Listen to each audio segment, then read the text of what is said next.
Après avoir créé votre tableau, vous vous êtes rendu compte qu'il y manquait différentes données. Ne vous inquiétez pas, nous allons voir ici comment insérer de nouvelles colonnes ou de nouvelles lignes à l'intérieur même d'un tableau.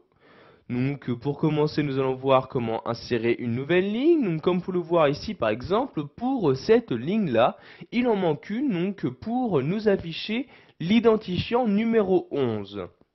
Donc je vais donc ici tout d'abord sélectionner la ligne se trouvant en dessous. Donc je fais un clic droit sur cette ligne-là et je clique ici tout simplement sur insertion comme ceci.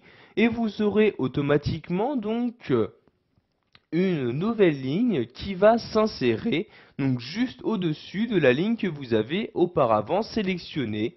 Et je vais donc pouvoir maintenant y saisir les différentes données que je souhaite.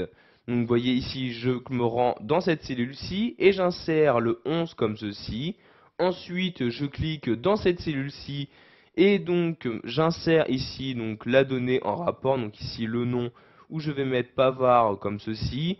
Ensuite, je peux également renseigner la date de naissance, le total des achats, etc. Donc je vais m'arrêter ici pour l'instant. Maintenant, nous allons voir comment insérer une nouvelle colonne. Donc sachez qu'il s'agit exactement de la même manipulation.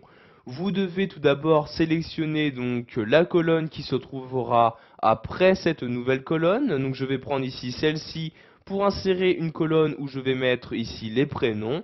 Je fais donc un clic droit sur cette colonne-ci, puis je clique ici sur insertion dans le menu et vous avez donc maintenant une nouvelle colonne qui vient d'apparaître à l'intérieur même de mon tableau. Je vais donc maintenant pouvoir remplir les différentes cellules se trouvant à l'intérieur.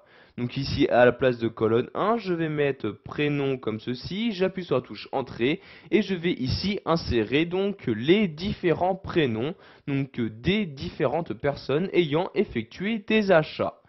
Pour finir, nous allons voir qu'il est possible d'insérer plusieurs lignes ou colonnes très rapidement. Donc par exemple, si je souhaite ici insérer trois colonnes avant celle-ci, je vais maintenant donc sélectionner les trois colonnes. Vous voyez ici, je fais une sélection des trois colonnes comme ceci. Je fais ensuite un clic droit ici donc sur ma sélection et je clique ici sur insertion.